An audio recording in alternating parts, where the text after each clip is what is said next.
plus pratique. C'est bon, c'est parti. Eh bien, allons-y. Donc, petite présentation simplement pour donner un peu de contexte et puis pas confondre les choses. Alors, moi, je suis du coup Mélanie, je me présente d'abord, hein, toujours les femmes d'abord. Moi, je suis donc CSM chez Copernic. Donc, je gère tout notre pôle customer, que ce soit nos account managers, pardon, ou nos consultants, sur le déploiement des stratégies pour qu'on s'assure qu'il y ait des stratégies voilà, qui fonctionnent, qui marchent et qui génèrent des résultats. Voilà, moi je suis plutôt côté agence Copernic, qui est notamment une agence partenaire HubSpot, deuxième agence partenaire HubSpot en France, pour info. Et je suis Louis Védardoria, je suis Principal Partner Manager chez HubSpot. Ça fait 3 ans et demi, bientôt 4 ans que je bosse chez HubSpot. J'accompagne en fait le réseau de partenaires français sur le développement de leurs services, la commercialisation des services autour de notre solution et l'accompagnement, bien évidemment, pour les clients qui vont utiliser et la solution et les services de Copernic. Donc aujourd'hui, on a choisi de vous présenter un webinaire qui va avoir un focus particulier sur comment vous allez pouvoir optimiser le traitement de vos leads, notamment avec HubSpot. Donc focus avec l'outil HubSpot, mais globalement, ce qu'on va aussi raconter peut s'adapter à d'autres choses. Mais vraiment, la focus sur HubSpot avec comment vous allez et voir comment vous allez pouvoir traiter efficacement vos leads avec cet outil. C'est ça. Ça va être un webinaire en fait relativement court, parce que comme on l'a dit, c'est 20 minutes plus 10 minutes de questions, très très opérationnel, sur lequel on va interchanger plus sur la vision, ce que vous devez mettre en place et pourquoi vous devez le mettre en place. Et puis après, donc ça c'est plutôt Mélanie qui va vous présenter cette partie-là. Et puis moi, d'un point de vue purement et strictement opérationnel, je vais vous montrer comment le mettre dans la plateforme. Ok, donc ce qu'on va voir aujourd'hui, un petit overview. Globalement, c'est important, je pense, de poser les bases, de poser quelques chiffres pour essayer de réellement comprendre pourquoi, quel est l'intérêt du traitement de leads, pourquoi c'est si important d'avoir un focus tout particulier sur ce traitement des leads. Et ensuite, on rentrera dans le concret en vous montrant déjà comment vous allez pouvoir gagner en efficience dans le traitement de vos leads. Et ensuite, comment ces leads, vous allez pouvoir interagir avec eux pour être le plus efficient possible sur le traitement de vos leads chauds, tout simplement. Comme vous le voyez, programme court mais efficace, et c'est un premier webinaire parmi une suite d'autres qu'il y aura. Exactement. Donc, première chose, pourquoi l'intérêt de ce webinaire? Pourquoi on a décidé de vous présenter ce webinaire aujourd'hui et ce focus spécifique sur le traitement des leads? Globalement, on sait qu'il faut être réactif et pouvoir être rapide sur le traitement des leads. Pourquoi cette réactivité? Il y a deux choses. La première chose, et donc Louis va nous montrer la première raison. La première chose qui nécessite pour moi le traitement d'un lead rapide, c'est avant tout les coûts d'acquisition. Vous avez des services principalement marketing et commerciaux qui fournissent des efforts, mais qui ont aussi un coût. Donc ici, vous voyez, globalement, on vous a mis une petite indication, avec une source précise, mais une petite indication des coûts par lead, qui, comme vous le voyez, varient en fonction du secteur. Mais globalement, on se rend compte d'une chose, c'est qu'un coût par lead est assez conséquent. Donc là, on ne vous a même pas mis les coûts pour les MQL, les SQL et les opportunités. C'est vraiment des coûts moyens sur des leads de base. On se rend compte d'une chose, c'est que concrètement, pour pouvoir rentabiliser tous les efforts marketing et notamment ces coûts d'acquisition, c'est important de pouvoir mener une stratégie efficace de traitement de lead. Ça, c'est la première raison. La deuxième raison, et je pense que Louis pourra aussi apporter des précisions là-dessus, c'est que globalement, il y a une stat qu'il faut retenir, un chiffre qui est assez marquant, assez intéressant et assez important, c'est de se dire que globalement, un lead qui est recontacté dans les 5 minutes, vous avez 9 fois plus de chances de convertir ce lead-là et potentiellement de closer ce lead qu'un traitement qui est relativement long. Donc ces 5 minutes sont essentielles. Exactement. Et en fait, cette relation temps remise sur la prise de contact est un véritable facteur clé de succès. C'est quelque chose d'ailleurs que même nous en interne chez HubSpot, on a mis en place. Ça s'appelle des SLS, et ça veut dire Service Level Agreement.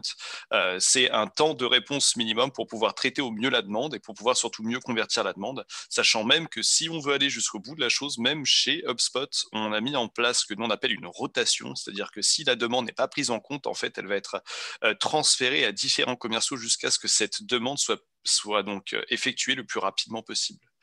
Il y a quelque chose en fait moi que je mets souvent en exergue ici, c'est que penser de la même manière que quand quelqu'un va faire une demande commerciale auprès de vos services, c'est comme si vous étiez en train de faire une demande auprès, je vais dire n'importe quoi, mais par exemple votre opérateur téléphonique, et vous avez un problème et vous souhaitez que ce problème soit résolu, on va dire de manière très rapide. En fait, d'un point de vue commercial, c'est la même chose. Vous souhaitez être recontacté plus rapidement, tout comme vous avez envie d'être recontacté plus rapidement par un service client quand les choses ne vont pas, ou pour un autre point qui pourrait être propre au service client ici pour le coup. Donc globalement, voilà, l'importance, on l'a compris, on la connaît, je pense que vous la connaissez déjà, mais maintenant la question, c'est comment vous allez pouvoir gagner en efficience et en traitement commercial. Globalement, la clé, elle va se situer sur la notion de priorisation. Donc qu'est-ce qu'on appelle priorisation? On peut passer, juste derrière, mais globalement, cette priorisation-là, ça va être simplement de vous dire que le temps, il n'est pas illimité. Vous avez aujourd'hui des ressources commerciales, vous avez aujourd'hui une équipe commerciale pour qui le temps n'est pas limité parce qu'à la fois, il faut avancer sur les process, à la fois, il faut prospecter. Donc le temps disponible est limité. Maintenant, la question, c'est comment ce temps disponible, vous allez pouvoir l'engager ou l'investir en tout cas avec des leads qui sont prometteurs, qui sont engagés, plutôt qu'essayer d'entrer en conversation, en interaction avec des personnes qui ne sont pas encore prêtes à vous parler. Donc cette notion de priorisation, elle est essentielle. Comment vous allez pouvoir mener cette priorisation? Il y a deux choses. Donc ces deux choses-là, la première, et là je laisserai aussi Louis rentrer un peu plus dans le détail, pour nous c'est le lead scoring. Le lead scoring va notamment vous permettre, et Louis vous rentrera un peu plus dans l'opérationnel, le lead scoring va notamment vous permettre d'identifier ces fameux leads engagés et de les distinguer de leads qui sont peut-être eux moins investis, donc peut-être moins prioritaires à traiter. Je te laisse prendre le Exact. relais. Exact, tout à fait. En fait, il y a, dans l'absolu, on a mis ici en avant, selon nous, les deux choses les plus importantes, en tout cas les deux éléments principaux les plus importants, qui sont le lead scoring et les workflows. Bien évidemment, il n'y a pas que ces éléments-là. Vous pouvez mettre tout un tas de paramètres et d'actions qui vont permettre de détecter en fait la priorité de ces leads et des demandes. Ici, dans le cadre de l'exercice, nous, on le fait donc sur le lead scoring. Le lead scoring, tout simplement, c'est un score entre 0 et 100, et c'est un score qui va être influencé par des attributs positifs et négatifs que vous allez vous-même déterminer par rapport aux informations qui sont importantes pour vos commerciaux, pour aller chercher l'information véritablement pertinente pour les aider à faire plus de business, à closer en fait davantage de deals. Et ces mêmes attributs, donc positifs et négatifs, peuvent être faits de manière soit semi-automatique, c'est ce que je vais vous montrer après dans la plateforme, soit de manière complètement automatique. Et là, c'est sur du machine learning complet, sur lequel je pourrais revenir aussi un peu plus tard. Et pour la partie workflow, Mélanie, je te laisse présenter. Ouais, déjà, petite précision si c'est sur cette partie lead scoring et même workflow. Nous, on a aussi fait le choix d'avoir un focus qui est plutôt orienté sur les leads entrants. Mais sachez que ce qu'on va vous présenter là peut aussi bien être mis en place sur des prospects ou des leads inactifs, peut-être après 4-5 mois d'inactivité. Sur les workflows, donc là, pareil, on a aussi dû faire des choix. Louis vous montrera un peu plus tard dans la plateforme comment vous allez pouvoir le faire. Mais globalement, ce qui va être intéressant, notamment sur ce genre de détection, ça va être peut-être de pousser des workflows qui vont vous permettre d'amener peut-être ces leads engagés sur des listes qui seront peut-être disponibles au sein de tous vos commerciaux, ou alors, et c'est aussi la deuxième option qu'on va vous montrer, d'alerter vos sales sur l'arrivée et le traitement d'un lead show. Là aussi, c'est des choix qu'on a fait. Il y a d'autres possibilités, mais voilà, on a dû un peu prioriser aussi nous-mêmes les choses. Tout à fait. Petite précision aussi pour les workflows. En fait, comme son nom l'indique, ce sont des flux de travail. Grosso modo, ce sont des scénarios que peut-être certains d'entre vous utilisent côté marketing automation, mais qui là, pour le coup, vont être aussi utilisés d'un point de vue sales automation. Comment justement pouvoir détecter ce genre d'opportunité, ce genre de lead automatiquement dans le système, comme vient de me le dire Mélanie, je vais le présenter dans un instant. Et je vais d'ailleurs refaire un petit pas en arrière, je vais vous montrer le lead scoring, comment le mettre en place dans la plateforme. Sachez que les points 1, 2, 3, je ne vais pas les voir dans le détail ici, vous allez avoir de toute façon support de présentation à la suite de ce webinaire. Donc tout simplement, dans HubSpot, je me suis connecté sur l'aspect paramètres et après on va directement avoir les propriétés qui se trouvent sur la gauche. Il faut utiliser le moteur de recherche que vous allez voir là et on tape tout simplement score et vous avez le score HubSpot qui s'affiche. Dans ce score HubSpot, on va retrouver, quand je clique dessus, les fameux attributs donc positifs et négatifs qui vont influencer ce score. Rappelez-vous, c'est entre 0 et 100. Là, dans le cadre de ce webinaire, j'ai déjà, moi, fait deux attributs. Un attribut positif, c'est-à-dire que tout contact qui serait dans votre base de données serait, par exemple, défini comme étant un prospect, il gagne 5 points. Et tout contact dans votre base de données avec qui un commercial aura pu mettre une réunion, mais que cette réunion a été manquée, il y a un attribut négatif qui est de moins 10 points. Voilà, pour vous montrer en fait comment fonctionne la création de ces attributs, c'est relativement simple. Il suffit de cliquer sur ajouter un nouvel ensemble. Je vais prendre deux cas précis ici. On va prendre le premier qui va être basé sur le contact. et concrètement, qui est le contact avec qui vous allez échanger, en tout cas, qui va être ce contact dans votre base de données. Donc, supposons que la plupart d'entre vous, par exemple, travaillent sur du B2B, la fonction professionnelle va être une notion très importante, à savoir, en fait, est-ce un décisionnaire ou pas au sein de l'entreprise. Donc, qu'est-ce qu'on va faire? On va prendre la propriété de contact et je vais tout simplement aller rechercher, en fait, cette fameuse fonction professionnelle. Donc, cette fonction professionnelle, on va la déterminer. Moi, là, je vais reprendre des mots HubSpot. On appelle ça des C-level, c'est-à-dire tout ce qui est CEO, COO, CTO, CMO. Bien évidemment, on pourrait reprendre les notions de PDG, DG, directeur, directrice et ainsi de suite. Et en fait, en ajoutant donc cet attribut-là, je vais changer le score ici en disant que toute personne qui est décisionnaire, en fait, il va y avoir un score de 15 qui doit s'appliquer.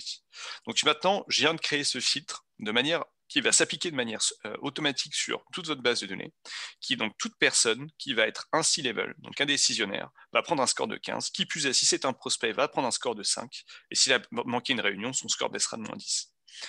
Ici, c'est un exemple, en fait, parmi les attributs positifs que vous pourriez avoir. Un autre qui est très utilisé, que je vous invite aussi, en tout cas fortement à utiliser, c'est des pages stratégiques sur votre site internet.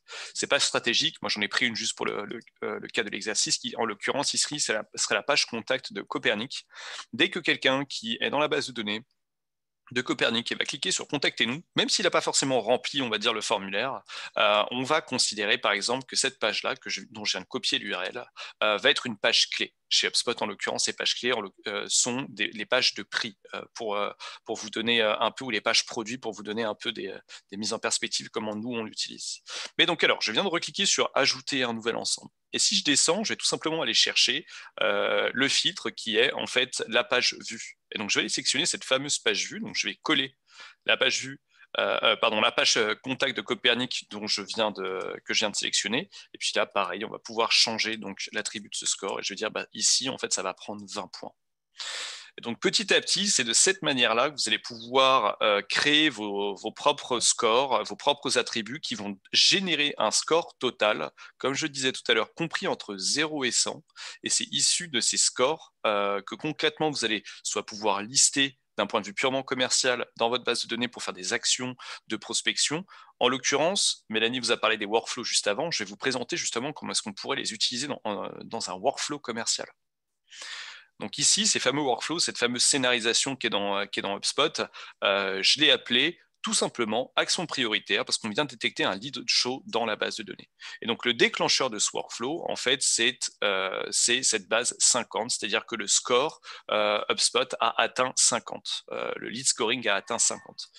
Cette notion en fait du chiffre, ça va être à vous de la déterminer. Peut-être que certains vont considérer que c'est à partir de 75. Ça va être à vous de voir en fait à partir de quand il est intéressant commercialement d'entrer en contact avec quelqu'un. Et donc, à partir du moment où n'importe quel contact de votre base de données va avoir ce score de 50, ça va créer une tâche prioritaire pour les commerciaux qui va être de rappeler en priorité ce lead. Pourquoi? Parce qu'il vient d'atteindre justement ce fameux score de 50. Rappelez-vous, l'exemple que j'ai donné tout à l'heure, c'est que si au bout de 5 minutes chez HubSpot, une demande n'est pas prise en compte, en fait, elle est transférée à d'autres commerciaux jusqu'à ce que la demande soit prise en compte pour, de fait, avoir un temps de réponse qui est le plus court possible. En l'occurrence, vous n'êtes pas forcément obligé de faire ça non plus, c'est que des exemples, mais si vous, par exemple, une demande entrante n'est pas gérée dans les 5 minutes, l'étape suivante pourrait être d'alerter le manager que le commercial n'a pas pris en compte la demande entrante dans les 5 minutes, qui en fait sont le temps imparti et le temps minimum que vous avez décidé. Donc c'est bien cette notion-là de 5 minutes. Et donc, qu'est-ce qu'on va analyser derrière? C'est là où il va y avoir la première branche. Est-ce que cette tâche a été commencée ou n'a-t-elle pas été commencée? Donc là, en l'occurrence, la branche, c'est qu'elle n'a pas été commencée. Si elle a été commencée, de toute façon, ça va sur la gauche. Et donc, c'est oui, très bien, le scénario est terminé. Par contre, en fait, si le commercial n'a pas répondu à cette demande-là, c'est là où ça va aller sur la droite. Et donc, on va rediriger la demande à quelqu'un d'autre.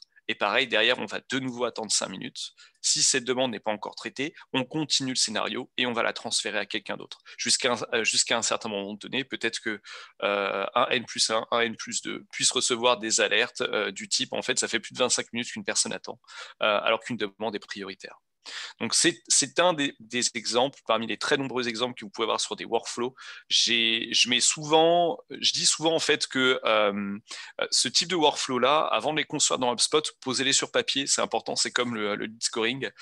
Prenez des paperboards, faites-les sur papier, en tout cas réfléchissez autant d'un côté comment vous souhaitez que le score soit influencé de manière positive ou négative. Et une fois que ça c'est fait, qu'est-ce qui doit être fait en termes de scénarisation qui va faire qu'un commercial doit en priorité traiter ce lead et pour quelles raisons devrait-il traiter ce lead. Donc il faut toujours tout poser sur papier avant de le gérer même dans la plateforme. Et donc maintenant, une fois qu'on a trouvé, détecté ces leads chauds, on va maintenant aborder la partie comment interagir avec eux. Mélanie, je te rends le micro. Effectivement, donc là, on se dit, OK, vous avez eu via ces workflows, peu importe l'automation, le style d'automation proposé, des alertes Slack un peu communs, des alertes directement à vos sales, vous avez une notification qui vous dit, OK, il faut traiter ce lead show. La question, c'est comment on va le traiter. Comment on va le traiter? Pour nous, la première réponse, elle se situe, encore une fois, c'est une réponse parmi d'autres, mais elle se situe principalement sur les séquences. Donc chez nous, les séquences, à bien distinguer de la partie marketing automation, les séquences sont, elles, dédiées plutôt à l'aspect commercial des choses. Et donc, en général, ce qu'il faut retenir, c'est que souvent, un lead a eu des interactions plutôt avec le service marketing et souvent des interactions de masse et donc moins spécialisées. Vous allez être en capacité, du coup, via ces séquences, d'entrer en interaction avec eux avec un discours beaucoup plus personnalisé, beaucoup plus one-to-one, mais cela, en revanche, semi-automatique, Louis vous le montrera, pour là aussi gagner en traitement, en efficience et vous permettre d'ajouter une récurrence assez simple au traitement de vos leads sans que ça vous prenne trop de temps. Tout à fait. Pour accentuer cette différence, parce que c'est une question que moi, chez HubSpot, j'ai souvent, quelle est la différence entre le sales automation et le marketing automation, en gros les séquences et les workflows. Les fameux workflows marketing automation vont justement vous aider à chauffer vos leads, à faire ce qu'on appelle du lead nurturing pour influencer ce score comme vous souhaitez l'influencer. Et à partir du moment où justement ça atteint un certain lead scoring, c'est là où les séquences prennent le relais, c'est-à-dire moi, commercial, je vais contacter ce décisionnaire que les actions marketing automatisées ont détecté dans le système et qui est intéressé par mes services ou mes produits. Et donc c'est là où en fait je vais commencer mes propres démarches d'email, d'appel, et en gros pour rentrer, commencer et entamer la relation commerciale avec lui. Donc, à quoi ressemble une séquence? Là, on vous a mis des exemples, notamment de résultats de séquences qu'on a déjà utilisés, éprouvés chez Copernic. Globalement, une séquence, une bonne séquence, on va être aux alentours des taux d'ouverture qui seront aux alentours de 30%, souvent supérieurs à ça, à des taux de réponse qui seront voire supérieurs à 10%, et des taux de réunion qui vont être plutôt aux alentours des 5%. Donc, ce qu'on constate ici, c'est qu'à partir du moment où vous arrivez à avoir une certaine récurrence dans le traitement de vos leads et à générer, on va dire, un certain volume tout en gardant encore une fois une certaine efficience, parce qu'on le rappelle, c'est du semi-automatique, ça peut vous permettre de générer clairement de belles interactions et presque des auto-rendez-vous avec ce que le marketing va vous amener en termes de lead. Donc c'est tout à fait intéressant si vous pouvez capitaliser sur cette partie. Petit conseil aussi, nous on l'a déjà éprouvé chez Copernic et je pense que Louis pourra vous en parler parce qu'eux aussi l'ont également éprouvé et nous on l'a éprouvé avec de nombreux clients. Sur certains marchés, la vidéo fonctionne très bien. On a des résultats qui sont beaucoup plus importants parfois avec une vidéo qu'avec un simple email. Il y a beaucoup d'avantages à ça. Déjà, c'est plus rapide. Une vidéo one-to-one peut être fait assez simplement. Mais en plus de ça, vraiment, les résultats peuvent être parfois décuplés. Encore une fois, si on prend le temps de faire une vidéo un peu plus one-to-one. Je vous laisserai regarder ces chiffres. On voit que le temps tourne, on va avancer, mais voilà, je vous laisserai regarder ça à tête reposée et puis je passe la main à Louis. Exactement. La vidéo est très très importante et très utilisée chez HubSpot. Je vous présenterai justement un retour juste après. Comme vient de le dire Mélanie, je suis conscient du temps, donc je vais avancer un peu plus vite ici. Sur l'aspect séquence dans la plateforme, pareil, vous allez le trouver sur sur l'outil automatisation et séquence. Ici, quand vous cliquez sur créer une séquence, en fait, HubSpot par défaut va vous proposer des séquences. Si là, par exemple, je clique sur prospection, on va proposer en fait une séquence de prospection. Ces fameuses séquences, donc c'est des tâches qui sont créées de manière automatique avec des emails et des relances d'emails et des relances d'appels ou de connecter sur LinkedIn et ainsi de suite en fait. C'est ces fameuses vraiment séquences one-to-one purement commerciales. Personnellement, moi, je vous conseille pas forcément d'utiliser ce qui est pré-mâché par HubSpot, ce qui est pré-fait. Moi, je vous conseille plutôt de partir de zéro, parce que quoi de mieux d'être ultra personnalisable, et c'est un peu ce que dit Mélanie depuis tout à l'heure, c'est plus l'approche est personnalisée, mieux c'est. Donc, s'il vous plaît, partez de zéro sur vos séquences ici. Et d'ailleurs, à ce titre, moi, je vais vous montrer un peu des séquences, j'en ai plein. Des séquences côté HubSpot. J'en ai plus d'une trentaine qui sont en fait dans des cas différents. Ici, j'ai repris, donc moi, je suis sur Gmail personnellement, mais les séquences, vous pouvez les avoir sur Office 365 et Outlook ou autre. J'ai repris donc l'email de Mélanie. Bien évidemment, vu que c'est un outil interconnecté avec HubSpot, même si vous ne l'utilisez pas sur HubSpot, sachant que vous pouvez l'utiliser sur HubSpot, ça va faire la connexion avec votre CRM. Donc moi, je vous montre, ça va reprendre en fait le prénom de Mélanie, ça va reprendre la société Copernic. En fait, c'est tout attribut, enfin toute propriété que j'aurais pu avoir la concernant dans le CRM ou concernant son entreprise. Ici, en cliquant sur séquences, c'est en fait typiquement toutes les différentes séquences que j'ai. Moi, j'ai des séquences de relance d'opportunités. Si par exemple une opportunité a été morte il y a 4, 5, 6 mois, j'ai une séquence automatique pour relancer ces opportunités mortes pour reprendre contact sur le projet. J'ai des séquences quand quelqu'un vient télécharger du contenu, s'inscrit sur notre CRM gratuit, check nos pages prix, etc. Là, juste dans le cas de l'exercice, supposons que Mélanie en fait venait de lancer une version d'essai de HubSpot, peu importe laquelle. Je vais en fait utiliser moi cette séquence qui s'appelle activation d'une version d'essai. Et donc, ça va bien reprendre, en fait, bonjour Mélanie, je fais suite à l'activation de la version d'essai d'HubSpot que vous avez faite, etc., etc. Et donc, ici, ma séquence, quand je vais cliquer sur démarrer, l'email va partir immédiatement. Et en fait, à J+1, vous le voyez, puisque c'est la séquence que moi j'ai créée dans HubSpot, ça va me créer cette tâche à appeler, car en fait, à lancer un trial de HubSpot.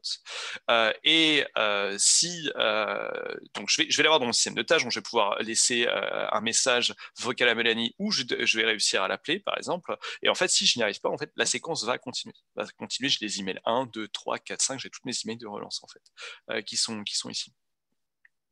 Donc en fait, c'est vraiment le meilleur outil des commerciaux parce que ça permet justement d'automatiser toutes ces relances-là et puis après, encore une fois, de faire un focus sur uniquement ce qui est chaud, ce qui interagit, ce qui ouvre les personnes qui uniquement vont ouvrir mes séquences, vont ouvrir mes emails. Je reviens sur ce que disait Mélanie sur les vidéos. Les vidéos sont ultra utilisées chez HubSpot. Je vous invite en tout cas à faire des tests vidéo et considérer en fait la vidéo comme étant une extension d'un message vocal que vous allez laisser à quelqu'un, sauf qu'en fait, c'est pas un message vocal, c'est une vidéo tout simplement que vous faites dans un email. J'ai un de mes collègues qui s'appelle Hugo Thiolet chez HubSpot j'ai pris cet exemple-là dans le cadre du webinaire aujourd'hui, qui a envoyé en fait cette vidéo récemment. Et donc la vidéo est bien personnalisée. Il est sur le site du contact. J'ai bien évidemment masqué le contact et la société. Mais donc, il laisse en fait cette vidéo personnalisée pour rentrer en contact avec la personne. Pour vous montrer que ça marche vraiment bien, cette personne a répondu de manière relativement rapide. Je tiens à vous dire que Aurélien, qui est le fameux prospect, et Hugo ne se connaissaient pas. Merci pour le mail et la connexion. Toujours aussi redoutable ces vidéos personnalisées. Je connais déjà bien HubSpot, etc., etc. Donc en fait, ces emails, en tout cas vidéo, je vous invite vraiment à les essayer, ne serait-ce que par curiosité, parce qu'ils fonctionnent vraiment bien. Ils fonctionnent vraiment bien et vous pouvez même aller au-delà purement de vidéos de prospection, pensez à l'utilisation de leurs vidéos dans vos emails par extension à de la gestion de service client, à de la gestion de clientèle, en fait, c'est la vidéo comme étant une extension de n'importe quel type de service que vous pourriez avoir. Et qui peut vraiment être un fort atout dans vos communications. Pour le mot de la fin, juste avant qu'on passe aux questions, comme vous l'avez vu, c'était très opérationnel. Si les quelques outils qu'on vous a présentés, vous souhaitez les essayer si vous ne les avez pas, pour l'instant, ce qu'on vous propose, c'est qu'on peut vous activer une version d'essai d'HubSpot Sales, que ce soit au niveau pro ou entreprise, puisque ces fameux outils sont au niveau pro et entreprise, pendant 2 semaines. Et pendant ces 2 semaines, en fait, Copernic va vous accompagner avec 2 appels, donc de manière totalement gratuite. On va vous proposer ça. Et donc vous accompagner vous montrer comment ça fonctionne, tout simplement, et aussi sur vous conseiller dans cette utilisation pour vos propres business, en gros. Donc voilà, n'hésitez pas à nous solliciter, que ce soit sur ce sujet-là ou peut-être d'autres sujets. Comme vous l'a dit Louis aussi, c'est aussi un petit test, ces petits formats de webinaire. Donc si vous avez aussi des suggestions à nous faire sur des futures thématiques ou autres, ou effectivement sur ces points-là que vous aimeriez qu'on aborde ensemble avec des trials ou avec des appels ensemble, on est à votre disposition. Et puis, on peut peut-être passer sur la partie questions. Alors, je crois que pour l'instant, niveau questions, ça a été un peu timide. Mais globalement, on avait une question. Louis, je ne sais pas si tu veux t'en charger. Mais vous parlez de vidéo à quel endroit? Car il me semble qu'insérer du contenu multimédia hors texte dans les emails pouvait fortement nuire au taux de délivrabilité. Donc, est-ce que cette notion effectivement d'intégration de vidéo peut nuire au taux de délivrabilité? Alors, en fait, c'est une bonne question parce que quand on parle de vidéo, je vais revenir sur la capture d'écran qui était donnée avant. C'est pas littéralement la vidéo qui est mise dans l'email. En fait, c'est une image de la vidéo qui est tout simplement un screenshot qui est fait, ici en l'occurrence, c'est fait avec le logiciel Vadyard. Et directement en créant la vidéo, ça va donner un lien de la même manière que vous pourrez partager en fait un lien YouTube avec quelqu'un. Ici, vous allez avoir cette fameuse capture d'écran. Donc non, ça ne va pas en fait impacter la délivrabilité de votre email parce que c'est tout simplement un lien cliquable que vous partagez. Bien sûr, je rejoins la question, si ça avait été une vidéo purement dans l'email, la taille de l'email aurait été trop importante et là, la délivrabilité aurait été impactée. Effectivement. Et vous avez, via ces liens aussi, la capacité de voir qui a regardé cette vidéo et là aussi peut-être de faire des relances en conséquence ou peut-être prendre votre téléphone et essayer de les appeler. Voilà, il y a tout un tas d'opportunités qui s'offrent à vous derrière quand vous avez détecté un intérêt aussi sur vos vidéos. Autre chose, on me demande aussi si on peut, du coup, est-ce qu'on peut distinguer et différencier des contacts pro des contacts perso? Alors, totalement. Totalement, je pense, juste pour répondre à la question, si vous voulez dire quand vous envoyez des emails ou pour la personne qui pose la question ou dans votre base de données contact. Parce que si c'est sur des contacts perso, je ne vous invite pas à les mettre dans la base de données CRM de base. Si c'est pour les emails que vous envoyez de manière automatique, qui vont créer un contact, en fait, vous pouvez créer des règles tout simplement. C'est dans le plugin d'ailleurs de HubSpot. Sur Gmail, vous pouvez retirer tous les emails perso ou ne pas traquer les emails perso que vous envoyez depuis, que ce soit HubSpot ou depuis vos propres clients mail. Ok. On a une autre question là-dessus. Enfin, une autre question, pas sur ce sujet, mais un peu différente, c'est comment HubSpot et Copernic, on va vous permettre globalement d'aligner vos équipes commerciales et vos équipes sales sur cette partie début de pipe, MQL, SQL ou après le funnel. Globalement, en fait, effectivement, c'est bien déjà d'avoir une définition très claire de qu'est-ce qu'est un lead, qu'est-ce qu'un MQL, qu'est-ce qu'un SQL au sein de votre entreprise, déjà pour être sûr que côté marketing et côté sales, on part de la même chose. Ça va être un premier élément qui est important. Et de s'aligner sur qui traite quoi, quand, comment. Et ensuite, ce qu'il faut faire si vous voulez vraiment aligner vos services marketing et commerciaux, c'est de vous fixer de vos objectifs globaux. C'est-à-dire que le marketing en général va être en charge d'amener cette partie trafic lead MQL, là où, parfois SQL aussi, là où les sales vont être en charge de traiter un volume de SQL et d'opportunités. Donc c'est bien de fixer, et c'est là aussi où c'est intéressant, première chose, comment Copernic, HubSpot peut vous aider, c'est sur la définition de ces leads, la remontée, l'alerte, etc. Tous ces workflows, c'est un premier point, mais aussi de fixer des objectifs concrets qui soient communs à vos deux services. Là aussi, HubSpot peut vous permettre, via des reporting, des forecasting, des choses comme ça, on pourra le voir plus tard, à suivre, va vous permettre de suivre facilement l'atteinte de ces objectifs, que ce soit côté marketing, côté sales. Exactement, une petite précision pour ceux qui ne le savent pas, c'est les notions de MQL et SQL. MQL veut dire Marketing Qualified Lead, SQL Sales Qualified Lead, donc lead qualifié par le marketing et lead qualifié par les commerciaux. Généralement, un lead, quand il entre chez vous, dans votre base de données, soit parce que vous l'avez croisé à un événement, soit parce qu'il a justement participé à un webinaire comme aujourd'hui ou téléchargé n'importe quel de vos documents sur le site internet, est un lead qualifié par le marketing, est un lead entrant qui est en fait de facto qualifié par le marketing. Et puis après, il va y avoir toute cette fameuse scénarisation de marketing automation qui vont vous permettre de qualifier, d'ultra qualifier, voire même en fait de récupérer tout le maximum de données que vous souhaitez sur ces contacts-là, jusqu'à justement ce qui est assez d'informations pour que ce lead qualifié par le marketing devienne en fait un SQL, donc un Sales Qualified Lead, un lead qualifié pour les équipes commerciales. Et c'est là où les équipes commerciales prennent le relais sur ces notions de MQL, SQL. Voilà. Écoutez, je crois qu'on a fait le tour des questions. En tout cas, merci à vous d'avoir participé. Encore une fois, j'étais ravie, on est ravis, moi et Louis, de lancer ces premières, on va dire, ces premières vagues de webinaires. N'hésitez pas encore une fois peut-être à nous solliciter sur peut-être de futurs sujets qui pourraient vous intéresser. Et en tout cas, on est disponible avec vous pour échanger sur tous ces sujets-là, peut-être vous mettre à dispo un trial Sales Pro ou échanger sur ces sujets ou d'autres encore si peut-être ça a fait écho avec d'autres challenges que vous rencontrez. Voilà. N'hésitez pas si vous souhaitez essayer. De toute façon, il va y avoir un email de suivi. Comme ça, nous, on pourra vous accompagner au mieux dans ces fameux essais. Merci à vous. Merci à vous et puis à très bientôt. À très bientôt. Au revoir. Au revoir.